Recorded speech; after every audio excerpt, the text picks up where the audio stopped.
the situation is really, really dire and terrible. Okay, can you say about your experience? My experience is really terrible. I mean, you can see I just finished shedding tears of joy that I've been. I mean, I have returned back and I'm going to be reunited with my family very, very soon.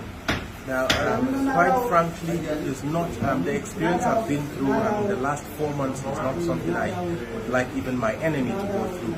Because I mean, there was barely food that I mean, for people to eat. We were hungry for the last three and a half months.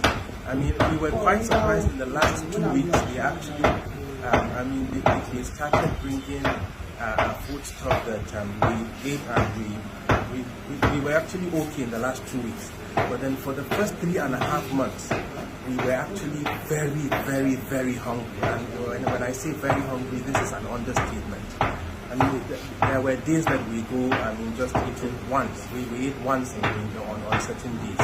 And just imagine there are children that are barely 1 year, I mean, a child that is barely 1 year old and a 90-year-old person feeding once a day. Just do the math. Just do the math. I mean, when you talk about medication, I literally was the medical doctor on camp. I was treating the captives as well as the bandits, or I would say Boko Haram members. There wasn't medication. To be very frank with you, we heard on the radio somebody was claiming that they would bring medication whenever it was needed. There wasn't any medication on camp. I mean, we could go days. There was a day that a particular lady who had malaria. So malaria, you could treat malaria with 1,000 naira.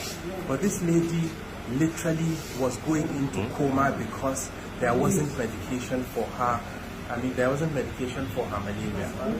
So the situation is really, really terrible. Really, really terrible. Any molestation, beating?